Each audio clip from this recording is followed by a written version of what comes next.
২৪ জুলাই আগস্টের গণঅভ্যুত্থানের ২ বছর পূর্ণ হলো আজ। কিন্তু ফেনীতে আন্দোলনে নিহতদের অনেক পরিবারের অভিযোগ এখনও শেষ হয়নি হত্যাকাণ্ডের বিচার। ২ বছর আগে বৈষম্য বিরোধী আন্দোলনের ডাকে রাজপথে নেমেছিলেন অসংখ্য শিক্ষার্থী ও তরুণ, কিন্তু সবার আর ঘরে ফেরা হয়নি। ২০২৪ সালের ৪ই আগস্ট ফেনীর মহিপাল এলাকায় গুলিতে নিহত হন ৭ জন শিক্ষার্থী ও আন্দোলনকারী, আহত হন শতাধিক মানুষ। তবে ২ বছর পেরিয়ে গেলেও স্বজন হারানোর বেদনা আজও ততটাই তীব্র। ঘরের দেয়ালে টাঙ্গানো সন্তানের ছবির দিকে তাকিয়েই কাটে বাবা মায়ের প্রতিটি দিন। তাদের অভিযোগ, মামলা হলেও বিচার এখনও শেষ হয়নি। অনেক আসামি এখনও গ্রেপ্তারের বাইরে থাকায় ন্যায় বিচার নিয়ে বাড়ছে হতাশা ও উৎকণ্ঠা। একেবারে ৫-১০ বছরের ছেলে না, আমার ছেলে তো ১৯ বছর চলে।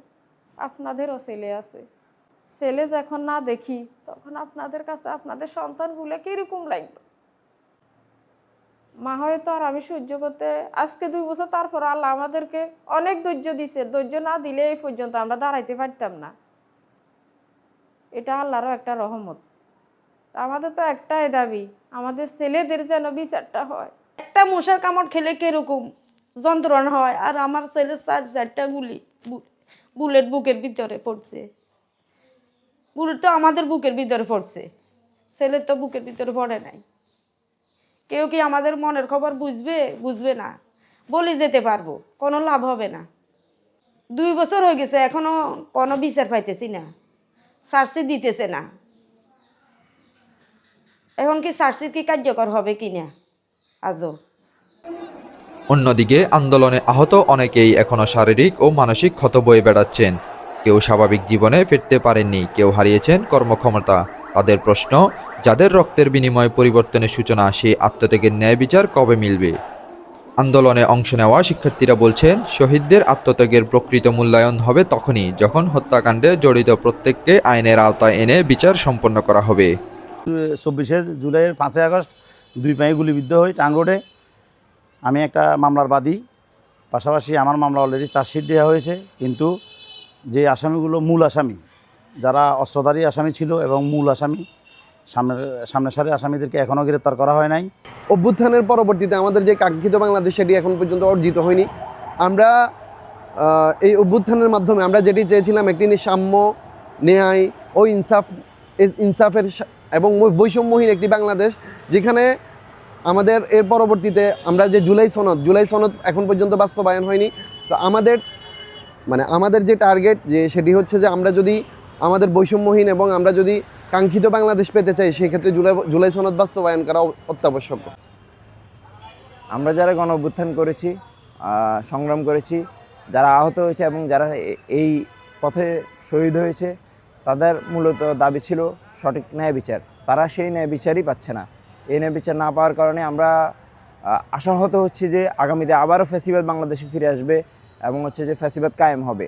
বাদীপক্ষের আইনজীবী বলছেন, আইনের শাসন ও ভোটাধিকারের দাবিতে যারা জীবন দিয়েছেন, তাদের পরিবারের যেন ন্যায় বিচার থেকে বঞ্চিত হতে না হয়, সেই লক্ষ্যে দ্রুত ও কার্যকর বিচার প্রক্রিয়া নিশ্চিত করা প্রয়োজন। আমাদের প্রত্যাশার জায়গা হলো জুলাই আগস্ট বিপ্লব হয়েছে বৈষম্য দূরীকরণ এবং ন্যায় বিচার, আইনের শাসন প্রতিষ্ঠার জন্য। দুর্ভাগ্যজনক হলেও সত্য যে আমরা দীর্ঘ বিলম্বে আমরা এই সকল হত্যাকাণ্ডের বিচার এখনও আমরা কার্যকর বিচার আমরা দেখতে পারি নাই। সরকারের কাছে আমাদের প্রত্যাশার জায়গা থাকবে, যাতে অতি দ্রুত যারা এই দেশের ফ্যাসিবাদ বিরোধী আন্দোলন করতে গিয়ে শহীদ হয়েছেন, যারা এই দেশে আইনের শাসন, মানুষের ভোটাধিকার আদায়ের জন্য শহীদ হয়েছেন, সেই সকল শহীদ পরিবার যাতে ন্যায় বিচার, অতি দ্রুত ন্যায় বিচার পায় এবং ন্যায় বিচার থেকে বঞ্চিত না হয়, সরকার সে ব্যাপারে দৃঢ় পদক্ষেপ নেবেন বলে আমরা আশা করছি। এদিকে পুলিশ বলছে, গণ অভ্যুত্থানকে কেন্দ্র করে দায়ের হওয়া হত্যা ও সহিংসতার মামলাগুলোর তদন্ত ও বিচার কার্যক্রম চলমান রয়েছে।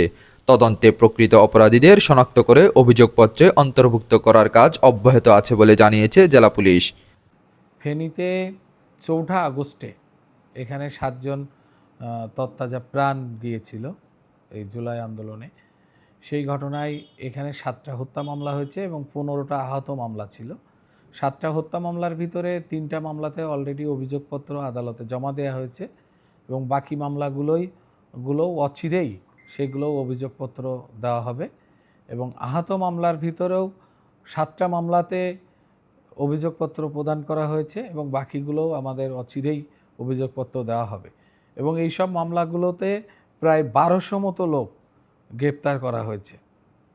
2500 মতো লোককে আসামি করা আছে এই সব মামলায়, 1200 মতো লোক গ্রেপ্তার হয়েছে এবং প্রত্যেকটা মামলা সর্বোচ্চভাবে যারা জড়িত ছিল তাদেরকে আইনের আওতায় আনার জন্যে তাদেরকে অভিযোগপত্রে, যারা দোষী ছিল তাদেরকে অভিযোগপত্রে আনা হচ্ছে।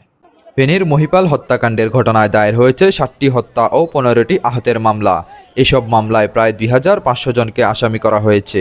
এর মধ্যে প্রায় 1200 জনকে গ্রেপ্তার করেছে আইনশৃঙ্খলা বাহিনী।